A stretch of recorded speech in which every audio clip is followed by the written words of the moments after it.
जिल्हा परिषद निवडणुका जाहीर झालेल्या आहेत. उद्या सामंतांनी युती जाहीर केली असताना या मतदारसंघात थोडा ट्विस्ट पाहायला मिळतो. काय सांगा? तेव्हा दापोली मतदारसंघामध्ये देखील युती व्हावी ह्यासाठी मी आजही प्रयत्न करतो आहे. जो प्रस्ताव हा भाजपचे प्रदेशाध्यक्ष माननीय रवींद्र चव्हाण साहेबांच्यासोबत चर्चा करून जवळपास आम्ही अंतिम केला होता. त्याचं प्रस्तावाच्या बाबतीमध्ये अजूनपर्यंत मला कुठलाही प्रतिसाद किंवा त्या बाबतीमध्ये अंतिम निर्णय मला अजून त्यांनी कळवलेला नाही. आणि फॉर्म भरायचे आता फक्त शेवटचे 2 दिवस उरलेले आहेत. मी अजूनही प्रतीक्षेमध्ये आहे. माझा आजही प्रयत्न आहे की जो फॉर्म्युला अन्य मतदारसंघामध्ये लावला तोच फॉर्म्युला हा दापोली मतदारसंघामध्ये लावला, काही वेगळा फॉर्म्युला नाही. त्यामुळे त्याच्यावरती जर का एकमत झालं तर नक्कीच युती होईल आणि युती व्हावी ही माझी अतिशय मनापासून इच्छा आहे. जी खेड नगर परिषदेला देखील आम्ही युती केली आणि युतीमार्फत आम्ही इलेक्शन तिथे जिंकलो. आता मी प्रतीक्षेमध्ये उद्यापर्यंत समजेल. या मतदारसंघामध्ये हिंदुत्वाचा मुद्दा मध्ये मगाशी उपस्थित तुम्ही केलात आणि विरोधांबरोबर घटक पक्ष बैठका घेते. काय सांगेल त्यावर? नाही, आज योगायोगाने म्हणजे आमचेच एक उमेदवार काही ज्येष्ठ लोकप्रतिनिधी आहेत, माझे लोकप्रतिनिधी, त्यांचा आशीर्वाद घ्यायला गेलेले असताना त्या ठिकाणी भाजपचे, उबाटाचे आणि राष्ट्रवादीचे सगळे दापोली तालुक्याचे प्रमुख कार्यकर्ते हे तिथे एकत्र बसलेले आढळले आणि त्यांची तिथे बैठक चालू होती.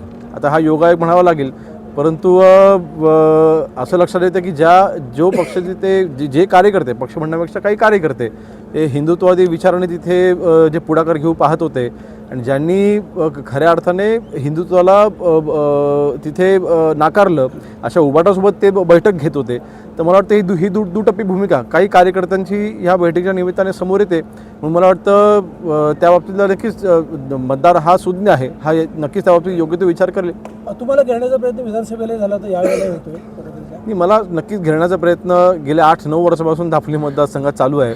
त्याला मी पूर्ण उरलेलो आहे, त्यामुळे त्याच्याने मला काही फरक पडत नाही.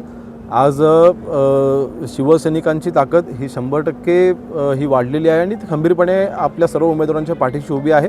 माननीय एकनाथ शिंदे साहेबांच्या कार्यशैलीवरती प्रत्येक शिवसैनिकांना आज विश्वास आहे, नागरिकांना विश्वास आहे. आणि दापोली मतदारसंघामध्ये आम्ही आज जे विकासकामं करतोय ते नक्कीच आज महायुती सरकार म्हणून आज राज्यमंत्री या पदावरती असताना अजून जास्त विकासकामं यावी असा माझा प्रयत्न आहे. आणि त्यासाठी पंचायत समिती आणि जिल्हा परिषदचे उमेदवार हे त्याकरता महत्त्वाचे असतात. शेवटी ह्या सगळ्या योजनांची अंमलबजावणी ही त्यांच्यामार्फत होत असते आणि म्हणून ते सहकारी आपल्याला निवडून यावेत यासाठी आमची ताकद आहे. आता मुंबई महानगरपालिकेची निवडणूक झाली, महापौराच्या पदाची चर्चा सुरू आहे. असं असताना उद्धव ठाकरेंनी मात्र आमचाच महापौर होऊ शकतो असं विधान केलं. काय सांगेल? मला वाटतं संपूर्ण निवडणुकीच्या प्रचारामध्ये ते भ्रमामध्ये होते आणि निवडणूक संपल्यानंतरही ते अजून त्या भ्रमातून बाहेरच आलेले नाही आहेत. त्यांचा पराभव हा मुंबईमधल्या मराठी जनतेने मुंबईकरांनी ऑलरेडी केलेला आहे, त्यांना नाकारलेला आहे. स्पष्ट बहुमत हे महायुतीला मुंबईकरांनी दिलेलं आहे. त्यामुळे महापौर हा 100% महायुतीचाच होईल. दादा, एका बाजूला नाही, महापौर हा सध्या तरी महायुतीचा असेल. त्या बाबतीमधली घोषणा करायची किंवा त्यासोबत कुठलं वक्तव्य करायचे मला कुठले अधिकार नाहीत. शिंदेनी सगळ्या नगरसेवकांना एका हॉटेलमध्ये ठेवले, तेव्हा संजय राऊतांनी हे विधान केलं की भाजपचे नेते फोडतील नगरसेवकांना म्हणून भीती आहे, त्यांना एकत्र ठेवलं. आम्ही एकत्र लढलेलो आहोत, आम्ही सरकारमध्ये एकत्र आहोत. त्यामुळे मला वाटतं तशा कुठल्याही भीतीने हे आम्ही काही केलेलं नाही. शेवटी सगळे आज जर का मी पाहिलं काही नगरसेवक हे अनुभवी आहेत, पण अनेक नगरसेवक हे नवीन आहेत. त्यांना पूर्ण प्रक्रिया माहीत असणं हे आवश्यक आहे. त्यामुळे त्यांना सोबत घेऊन त्यांचं प्रशिक्षण असेल किंवा माननीय एकनाथ शिंदे साहेबांची त्यांची भेट असेल त्याकरताच ते सर्व एकत्र आहेत. दादा, एका बाजूला महायुतीबाबत संभ्रम आहे आणि त्याच बाजूने दुसऱ्या बाजूला पक्षांतर्गत सुद्धा काही नाराजीची आपल्याकडे मगाशी आपण भाषणामध्ये उल्लेख केला. काय नेमकी परिस्थिती आहे? ही नाराजी आपण हे बघा, साहजिक असतं, कारण शेवटी उमेदवारी मिळावी हा प्रत्येकाचा तिथे प्रयत्न असतो. आणि ज्यांना आता अर्थातच उमेदवारी आपण एकाच देऊ शकतो, ज्यांना उमेदवारी मिळत नाही त्यांनी थोडीफार नाराजी त्यांची होते. परंतु मी मगाशी उलट अभिनंदन केलं. ही नाराजी असताना देखील तिथे पक्षविरोधी आम्ही कुठलेही कार्य करणार नाही असं ठामपणे आमच्या शिवसैनिकांनी तिथे आणि जे इच्छुक उमेदवारांनी सांगितलं, त्यांच्या सगळ्यांचं जाहीरपणे मी अभिनंदन केले. मला वाटतं ही भूमिका अतिशय महत्त्वाची आहे की माझ्यापेक्षा पक्ष महत्त्वाचा आहे, धनुष्यबाण आपलं महत्त्वाचं आहे, आपल्या पक्षाचा उमेदवार जिंकणं हे महत्त्वाचं आहे. आणि त्यासाठी जरी उमेदवार मिळाली नाही तरीसुद्धा आता झोकून देऊन ते सगळं आता कामाला लागलेले आहे. त्यामुळे नाराजी मला वाटतं दूर करण्यामध्ये आम्ही जास्तीत जास्त प्रमाणात आम्ही यशस्वी झालेलो आहोत. मुंबईच्या महापौराचं चित्र जे आहे ते महायुतीकडनं कधी दिवसात स्पष्ट आणणार ते मला सांगता येणार नाही, ते आमचे वरिष्ठ ठरवतील. नाही, त्या प्रक्रियेमध्ये मी नाही आहे, त्यामुळे मला त्या बाबतीत सांगता येणार नाही. पण लवकरच मला वाटतं आता आरक्षण सोडत देखील 22 की 23 तारखेला काहीतरी आहे, त्यामुळे ती जाहीर झाल्याच्या नंतर लवकरच तो कार्यक्रम लागल्यानंतर आपल्याला ती चित्र स्पष्ट होईल पुढच्या 7-8 दिवसामध्ये.